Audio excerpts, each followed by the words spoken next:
तो हमें आपसे दोस्ती करनी है या आपके साथ आपका साथ देना है, हमने इस तरह से करके लड़की को चक्रों में लेकर आते हैं। लेकिन बात वही आ जाती है, वैसे बात कर लें या वैसे कर लें किया तो लड़की को यूज जाता है। बिस्मिल्लाहिर्रहमानिर्रहीम। मैं हूं सोबिया और आप देख रहे हैं रोशन पॉइंट। नाजरीन, आज हम आपके पास एक ऐसी स्टोरी के साथ हाजिर हुए हैं जिसके दो पहलू हैं कि इतनी लग्जरी जिंदगी गुजारी, स्टेज पे लोग घंटों घंटों वेट करते थे सिर्फ रेशम की एक झलक देखने के लिए, और जब वो उनको नजर आती कि तालियां उनकी सीटियों से पूरा हाल गूंज उठता। और दूसरी तरफ रेशम की घर की ये चार दीवारी, उनके छोटे छोटे 5 बच्चे और उनकी ये वाली जिंदगी। नाजरीन, इन्होंने पाकिस्तान में बहुत काम किया, पाकिस्तान के बाहर बहुत मुल्कों में काम किया। यहाँ पे ये किराए के घर में रहने पे क्यों मजबूर हैं, इन्होंने वो फील्ड क्यों छोड़ी कि ये यहाँ पे रहने पे मजबूर हैं, या कह लें कि इन्हें ये जिंदगी ज्यादा बेहतर लगने लगी है। आइए नाजरीन, रेशम से बात करते हैं और उनसे सारे हालात के बारे में पूछते हैं। ये फील्ड छोड़ने का कैसे ज़हन में आया? फील्ड छोड़ने का अल्लाह पाक जब नेकी की हिदायत देते हैं इंसान को, तो मैं शुरू से ही इस फील्ड से खुश नहीं थी। एक अपने बच्चों के लिए, अपने बच्चों को देख के ये सब कुछ कर रही थी, क्योंकि मेरे पास कोई वसाइल नहीं थे। तो मौलाना तारिक जमील साहब हैं, मेरे उस्ताद मोहतरम हैं, उनके बयानात सुनती थी मैं बहुत ज़्यादा। तकलीफ दुख हर बंदे को होता है, दुखी तो हर बंदा ही है आजकल के दौर में।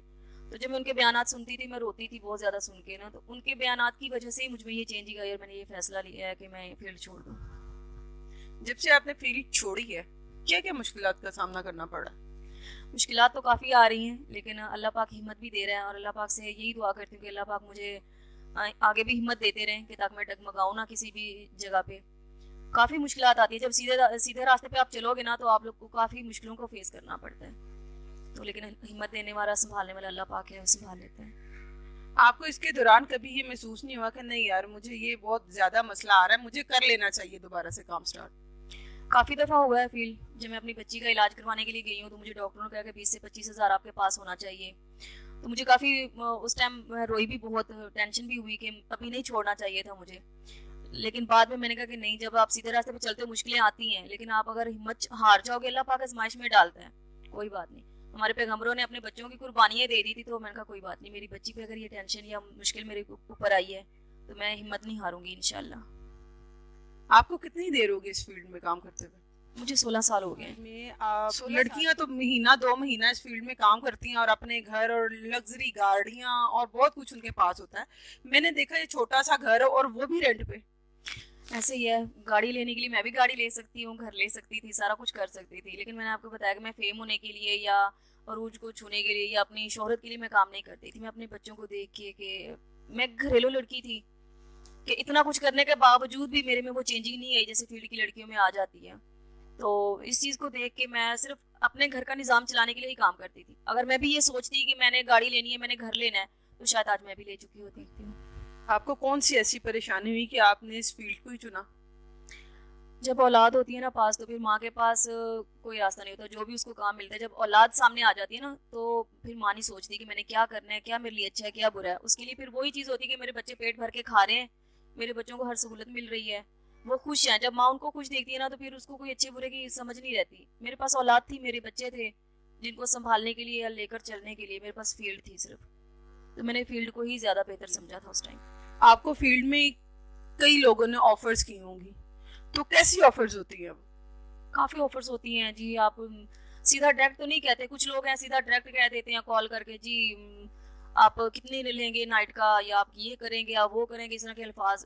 तो कुछ जो है वो घुमा फिरा के जो होते हैं कि जो लोग कहते हैं कि लड़की अब इस तरह से काबू नहीं आएगी, जी हमें आप अच्छी लगती हैं, आपकी नेचर अच्छी है, हम आपकी इज्जत के रखवाले बनना चाहते हैं, तो हमें आपसे दोस्ती करनी है या आपके साथ आपका साथ देना है, हमने इस तरह से करके लड़की को चक्रों में लेकर आते हैं। लेकिन बात वही आ जाती है, वैसे बात कर लें या वैसे कर लें किया तो लड़की को यूज जाता है, पैसे देते हैं, यूज करते हैं। क्या आपने उसके बाद दोबारा शादी नहीं की? उसके बाद मैंने दोबारा शादी की थी, मेरी 3 बेटी हैं उसमें से। आपने जब से ये फील्ड छोड़ी है, कभी इस फील्ड में से किसी ऐसे शख्स की कॉल आई हो कि कोई बात नहीं रेशम, तुम बैठ गई घर, कोई मसला नहीं है, हम तुम्हारी मदद करेंगे, या कोई लड़की ने आपके साथ इस तरह से कॉल की हो या आपसे बात की हो कि रेशम परेशान नहीं हो, हम तुम्हारे साथ हैं? नहीं, इस तरह की बात वो कर ही नहीं सकती बेचारी, वो कैसे करे, वो खुद किसी के सहारे पे होती हैं। एक्टर हैं हम लोग बेशक, लेकिन हम लोग भी पब्लिक के सहारे पे होते हैं। हमें पब्लिक देखने आएगी तो हमें भी प्रोड्यूसर पेमेंट देगा ना, काम देगा। तो वो खुद बेचारी, उनके क्या हालात होते हैं क्या नहीं, एक्टर जो दिख रही होती हैं बेसिकली वो पीछे से होती नहीं है ऐसे, उनके क्या हालात होते हैं। और रही मर्दों में से जो बात है, मर्द पब्लिक में से कोई हज़ारों बंदे ने मुझे कॉल की जी हम आपके साथ हैं, वो लेकिन वो किस तरह का साथ होता है वो आप सबको पता होता है कि अगर वो घर पे आएगा तो उसको कोई लालच होगी मर्द को, तो वो घर पे आके कुछ देगा, बिना लालच के तो कोई भी कुछ नहीं देता। तो ऐसे पैसे से मेरे ख्याल में वैसे ही मुझे भूखा बैठ जाना पसंद है। एकदम से छोड़ के और एकदम से अल्लाह की तरफ लग जाना। और कभी वो दिन याद नहीं आते कि मेरे आगे तो लाखों लोग होते थे और एक झलक को तरसते थे कि कब रेशम स्टेज पे आए और कब हमारी तालियों की गूंज उसके कानों तक पहुंचे और हमारी तरफ वो एक दफा देखे। तो नहीं, ऐसा कभी फील नहीं हुआ। लेकिन मैंने तो जिस दिन फील्ड छोड़ने का इरादा किया था, मैंने तो अपने कपड़े वगैरह भी पैक करके हैंड कैरी में डाल के बंद कर दिए थे। मैंने कहा मैं ना देखूं इनको। तो लेकिन ये वाकई बात है कि जब मैं स्टेज पे जाती थी लोग खड़े होकर क्लैप करते थे। अभी तक ये जो मेरा 17 थिएटर का रिकॉर्ड है, जब मैंने फील्ड छोड़ी इससे पहले एकदम से मेरे ऊपर अरूज आ गया था कि पूरा फ्रंट खड़ा होकर क्लैप करता होता था और मुकाबले में होता था और फरमाइश में सॉन्ग लगते थे। और जब वो कोई इंसान नेकी की तरफ जाता है तो फिर बुराई उसको खींचती है, ज़रूर खींचती है। बड़े बड़े थिएटरों से भी कॉल आने लग गई थी, महफिल थिएटर से, शालीमार थिएटर से, अल हमरा से मुझे कॉल आनी शुरू हो गई थी कि आप हमारे पास काम करें। और मेरी पब्लिसिटी लग गई, 2 बार मेरी पब्लिसिटी लगी, लेकिन मेरा ज़मीर नहीं मुतमईन हुआ मैं जाऊँ। हालांकि मेरे पास बहुत अच्छा मौका था बड़ी टीम के साथ काम करने का, एक आगे बढ़ने का। साजर जब मैं अल हमरा में बड़ी टीम के साथ काम करूंगी तो मैं आहिस्ता आहिस्ता आगे बढ़ती जाऊंगी। तो 2 बार मेरी पब्लिसिटी हुई है और 2 बार ही मुझे वो फ़ोन करके बुलाते रहे, लेकिन मेरे ज़मीर ने नहीं माना, मेरा ज़मीर मुतमईन नहीं हुआ और मैं नहीं गई। और इंशाल्लाह मैंने अल्लाह पाक पे तवक्कल रखी और इंशाल्लाह अल्लाह पाक मुझे नवाजेगा और अल्लाह पाक मेरा साथ देगा। और अब तक अल्लाह ही था जो मेरा साथ दे रहा था, बंदे किसी ने साथ नहीं दिया मेरा। इंशाल्लाह। आपने पाकिस्तान के अलावा भी कहीं जाके अपनी परफॉर्मेंस दिखाई गई? हाँ, पाकिस्तान के अलावा मैं दुबई में रही हूँ, फजीरा गई हूँ, शारजा गई हूँ, बहरीन गई हूँ मैं। तो जहाँ पे भी काम किया ना यही कुछ ही होता है। लेकिन अल्हम्दुलिल्लाह मैं वहाँ पे भी जाके नमाज अपनी नहीं छोड़ती थी, मैं वहाँ पे भी नमाज पढ़ती थी। मुझे अक्सर लड़कियाँ कहती होती थी कि रेशम तुम तो घरेलू लड़की हो, तुम यहाँ पे फील्ड में कैसे आ गई, तुम जाओ। तो वहाँ पे भी मैं कई लड़कियों को नमाज पढ़ाती थी।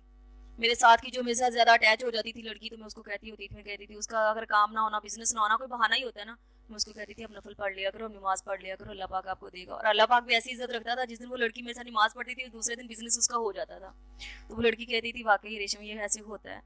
तो काफ़ी लड़कियाँ मुझे देख के और वो मुझे कहती थी, और शायद मेरा इंटरव्यू अगर किसी ने सुना तो उनको ये वो कहेंगे कि वाकई ये बात हकीकत है कि मैं नमाज अपनी जहाँ पे भी होती थी मैं नमाज ज़रूर पढ़ती थी और बहुत सुकून मिलता है ये चीज़ें करके। आपने कहा कि ये फील्ड बुरी नहीं है। जब ये फील्ड बुरी नहीं है तो लोग इस फील्ड की लड़कियों को अपनाने से, उनको इज्जत देने से क्यों कतराते हैं, क्यों पीछे जाते हैं, क्यों नहीं इस औरत को इज्जत दी जाती, क्यों बुरा भला समझा जाता है? फील्ड बुरी नहीं है ना, वही बात है कि इस फील्ड की लड़की को बुरा भला क्यों कहते हैं, इज्जत नहीं देते, क्योंकि वो लड़की बुरी होती है। लड़की बुरी होती है। अब घर में बैठ के जो लड़कियां धंधाकारी होती है उनको भी कोई अपनाता नहीं है, क्योंकि उनको पता होता है ये अब इन्होंने जो आदत इनको पड़ गई है वो आदत इनकी छूटनी नहीं है। ऐसे इस फील्ड में भी जो लड़की है ना, सब नहीं है। 100 में से कहते हैं कि 50 अगर बुरे लोग हैं तो 50 अच्छे भी होते हैं, सब एक जैसी नहीं होती। ये फील्ड बुरी अगर होती ना तो आज से जब ये फील्ड शुरू हुई थी तब भी लोग बुरा इसको कहते, तब लोग बुरा नहीं कहते थे इसको। क्यों? एक्टर की इज्जत थी, काम की इज्जत थी, वैल्यू थी वहाँ उस टाइम। आजकल तो एक्टर की कोई इज्जत नहीं है, कोई वैल्यू नहीं है, क्योंकि अब जो लोग नई एक्टरें आ रही हैं इन लोगों ने, मैं कहना नहीं चाहती ये अल्फाज वो, क्योंकि ये भी गुनाह में शामिल है किसी की बदखोई करना या किसी को बुरा भला कहना, कि अल्लाह पाक उनको नेकी की हिदायत दे। अगर वो अपने आप को सेफ करके काम करें तो मेरे ख्याल में फील्ड अभी भी बुरी जाता। क्या ये लड़कियां लोगों से पैसे खाने को ज्यादा तरजीह देती हैं या कहती हैं कि नहीं हमें अपना काम से काम रखना चाहिए? साजरे उनके घर में जो घर और गाड़ियां वगैरह होती हैं उनके अपने पैसे की थोड़ी होती है, लोगों की होती हैं। वो हमारे फील्ड में कहते हैं कि जो लोगों के जेब में पैसा वो साढ़ा ये थे, वो चीज़ होती है कि ये लोगों का ही होता है। कुछ प्यार मोहब्बत में डाल के लोग खिला देते हैं, कुछ जिस्मों का सौदा करके, ऐसी चीज़ों से। लेकिन अपने अगर कहें कि अपनी कमाई से इस फील्ड में ये काम करके अगर कहें ना, तो फिर एक्टर जो जेंट्स हैं, मर्द हैं, इतने अच्छे अच्छे एक्टर हैं, हमारे सीनियर एक्टर हैं, आज तक उनके पास गाड़ियाँ क्यों नहीं आई? लड़कियों के पास ही गाड़ियाँ क्यों आती हैं?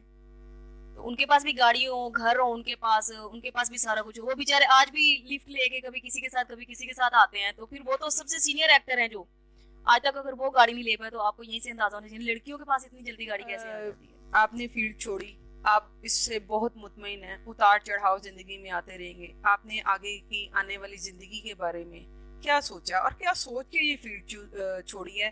किस तरह से आप गुजारा करेंगे अपने घर का? अभी तक तो जब फील्ड छोड़ी है ना, मैं ना जज्बाती बहुत हूँ, मैं सोचती कुछ नहीं हूँ, फैसला करके बाद में सोचती हूँ कि क्या होना है क्या नहीं। तो मैंने सोचा कुछ नहीं, बस जेहन में आया कि मैंने ये काम नहीं करना, छोड़ देना है, तो छोड़ दिया ये काम। आगे जो अभी सोचा है यही है कि पहले नहीं सोचा था, अब सोच रही हूँ कि कोई अगर मेरी हेल्प हो जाए तो मैं लेडीज गारमेंट्स का घर पे यूनिट बना लूँ, क्योंकि घर के बाहर में मैं इतनी अफोर्ड नहीं कर पाती कि मैं कहीं और कर लूँ या कोई दुकान ले लूँ। जैसे मेरे पास ये हाल है, यहाँ पे मैं 2 3 4 मशीनें रख के आराम से कर सकती हूँ, लेडीज भी हैं, मैं खुद भी थोड़ा बहुत जानती हूँ। या मेरा इरादा था कि मैं जो है ना मदरसा छोटा से बनाऊँ, उसमें बच्चे हों, जैसे लोगों के पास अक्सर बीबियों के पास जो मेरे जैसी होती बेचारी बहनें बाहर काम करती हैं, बच्चों को घर पे नहीं रख सकती, वो मदरसों में छोड़ देती हैं बच्चों को। तो इस तरह के बच्चे हों जो मेरे पास मदरसे में, मैं उनको संभालूं भी, उनको तालीम भी दूं और खुद मैं उस मदरसे का देखूं, देखभाल जो करूं। स्टेज एक्टर्स हैं उन्हें क्या कहना चाहेंगी, जो लोग आपके साथ काम करते थे उन्हें? जी, मैं यही कहूँगी स्टेज एक्टर जितनी भी मेरी बहनें हैं या भाई हैं या दोस्त हैं, उनसे मैं यही कहूँगी कि प्लीज़ काम को काम करके जो ना उसको काम को काम समझें। उसमें कुछ भी है, देखिए हमने मर तो जाना है, कोई पता नहीं आज रात को किसकी मौत आ जानी है, किसकी मौत हो जानी है परफॉर्मेंस करते हुए, हमें पता नहीं तौबा का भी मौका मिलना है कि नहीं मिलना। तो इसलिए अल्लाह पाक से माफ़ी मांगते रहें, नमाज कायम करें। एक टाइम की नहीं पढ़ सकते आप लोग कोशिश करें। आप देखें हम रात को उठते हैं, रिहर्सल के लिए जाते हैं, हम लोग सुबह उठ के ऑफिस के लिए जाते हैं, हमें किसी को मिलना हो तो हम जाते हैं, अगर हम 5 मिनट अपनी नमाज के लिए निकालें तो अल्लाह पाक भी राजी हो जाएगा हम पे, और शायद इसी वजह से हमें अल्लाह पाक कोई सीधा रास्ता दिखा दे। मैं सबसे यही कहना चाहूँगी कि बुरे कामों से बचना चाहिए, कुछ भी नहीं पड़ा हुआ, यहाँ की कमाई यहीं पे रह जानी है, हमारे पास अमाल नहीं है, हमने आगे जाना है, हम क्या मुंह दिखाएंगे। तो सबको यही कहूँगी कैंडली प्लीज़, जितने भी मेरे बहन भाई हैं और जो आने वाली लड़की हैं इस फील्ड में, उनसे कहूँगी इस फील्ड में मत आइएगा, कोई अच्छा काम कर लें, कोई भी मुश्किल नहीं है। हम लोग इतनी मेहनत करके अपने ऊपर इतनी बातें सुन के हम इन चीज़ों को फेस करते हैं, तो हम अच्छे काम के लिए अगर कर लेंगे तो हम कम से कम खुदा के सामने सुखरू होंगे। क्या आपको लगता है कि ये जो मजबूरी में वहां पे जाती हैं, कोई इनकी मदद बिना किसी लालच के, बिना किसी वजह से करे? ऐसे कुछ लोग हैं भी और कुछ बीच में नहीं भी होते, जो लोगों के घरों के निजाम चला रहे हैं और बिना बताए चला रहे हैं, बहुत से लोग हैं ऐसे। और कुछ लोग ऐसे हैं कि अल्लाह पाक ने उनको बहुत नवाजा होता है, लेकिन उनके दिल बहुत छोटे होते हैं, और वो देख भी ले तो कहेंगे नहीं इनको, इन्होंने खवाना, इन्होंने लगना ही नहीं, इन्होंने उसे किस तरह खवाई है। लेकिन वही बात वही आ जाती है कि अल्लाह पाक ने जिनको हिदायत दे रखी है, जिनकी अल्लाह पाक ने ड्यूटी लगा रखी है, वो लोग करते हैं।